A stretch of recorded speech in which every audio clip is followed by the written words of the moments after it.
I asked over 1000 gamers what they regret buying most, and a lot of these are things that are still on sale right now, still being recommended right now. Some of them are on my desk too, so if you're upgrading anything in your setup this year, watch this first because the biggest regrets people had usually came from stuff that sounded smart when they bought it. So let me get the obvious ones out of the way fast because what comes after is way more interesting. And first up, of course, gaming chairs. Number one answer across everything and by a lot. You spend $300-400 on it, it's uncomfortable after the first week and you just keep sitting in it because you already paid. Now I can say the same thing about gaming headsets that have virtual surround. For competitive play, clean stereo almost always gives you better positional audio because your game already processes spatial sound on its own. And then there's RGB. Some sticks of RAM, some fan, some specs just cost way more because there's like light on it, which is, you know. Okay, so those ones everybody agrees on, but at least with those you're using the product every day even if they suck. The next group is different because these are things people bought and barely touched. So let me start with in-game skins and cosmetics because these come up way more than I expected. People are spending hundreds of dollars, some over 500, on skins in games they stopped playing. And in CS2 at least you can resell them on like a third-party marketplace. But for example in Valorant, once you've used it,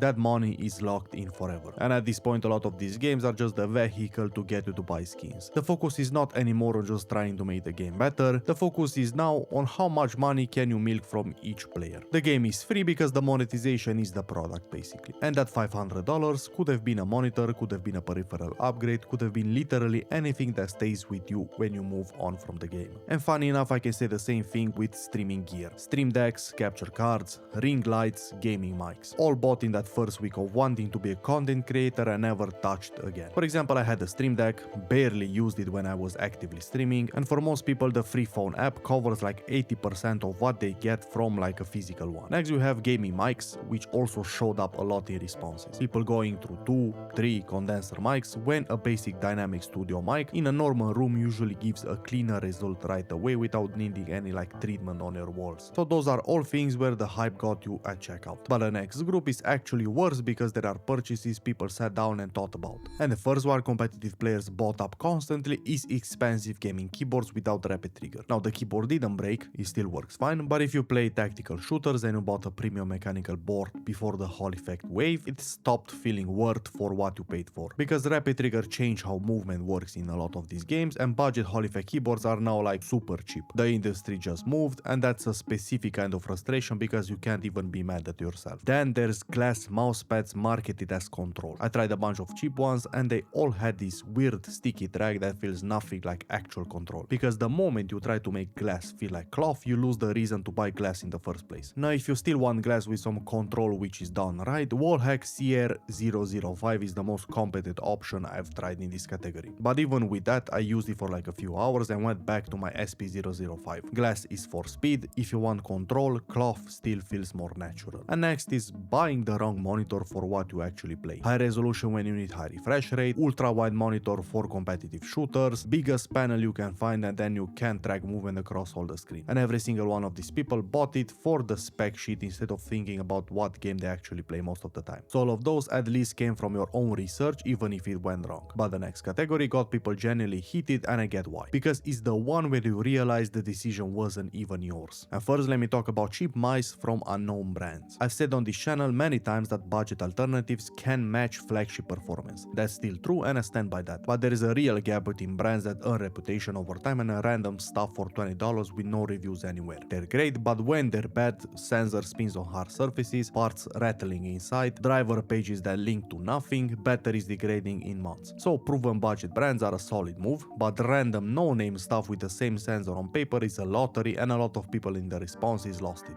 And then there's the gear bought because a streamer or a pro uses it. Sometimes that's a sponsorship, sometimes it's just like a habit. But either way, a pro setup is optimized for their hand, for their game, and sometimes their contract. None of those are yours. Next, there's one more area that almost nobody thinks of as a regret until someone points it out.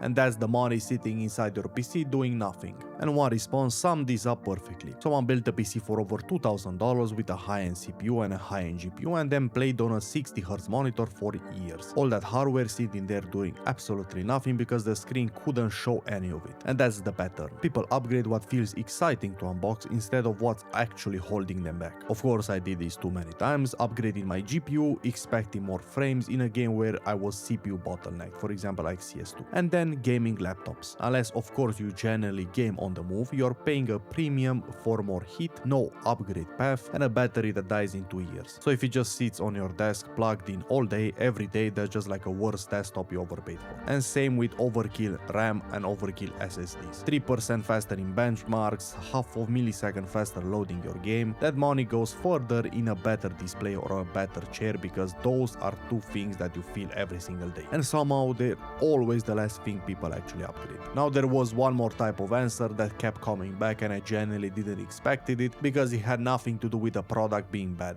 And I'm talking about the fantasy purchases. Standing desk, people stopped standing after like 2 weeks. VR headset that blew their mind for like 30 minutes and collected dust forever afterwards. Custom cables, coolers with screens on them, full aesthetic builds. All money that went into how the setup looks in a photo instead of how it runs when you're actually in game. So all of these are purchases for a version of yourself that doesn't exist yet. The streamer version, the standing desk productivity version, the clean aesthetic battle station version. And half the regrets in this entire survey trace back to the same thing. Spending money on who you want to be instead of fixing what's actually in front of you. So after all of this, how do you avoid ending up on this list? I've been in marketing for over 10 years, so I know exactly how this machine works. Don't pre-order anything, wait 2 weeks and let other people find the problems first. A lot of these companies want your money before the reviews come out, so don't give it to them. And don't trust anyone who gets paid to talk about a product unless they clearly specify that the brand agreed to say whatever they want. An honest review basically. Next, be super careful with niche communities on Reddit, Discord because they're echo chambers. If you go on an aim training forum and ask what's the best mouse, 99% of them will tell you the same thing probably. The OP1 8K. And it genuinely might be a great mouse, but the shape might be terrible for your hand, or it has like a cable and you want wireless, or it has features you'll never touch. They're recommending what's the best mouse for their use case, not yours. And it also works the other way around. Ask about a specific brand on a forum that already decided they hate, and they'll tell you it's garbage and overpriced. For example, any new Logitech mouse. Now the most valuable information that I could always find when I tried to buy something is the boring stuff buried in the middle with no upvotes. Aged comments, no hype, someone just saying like it works, nothing special. And if you get like 1,000 people quietly saying the same boring thing, that's usually where the truth is. Now most people here didn't waste money on bad products, they wasted money buying the wrong story. So what's your biggest regret? Let me know in the comments, and if you wanna learn even more about gaming gear, check out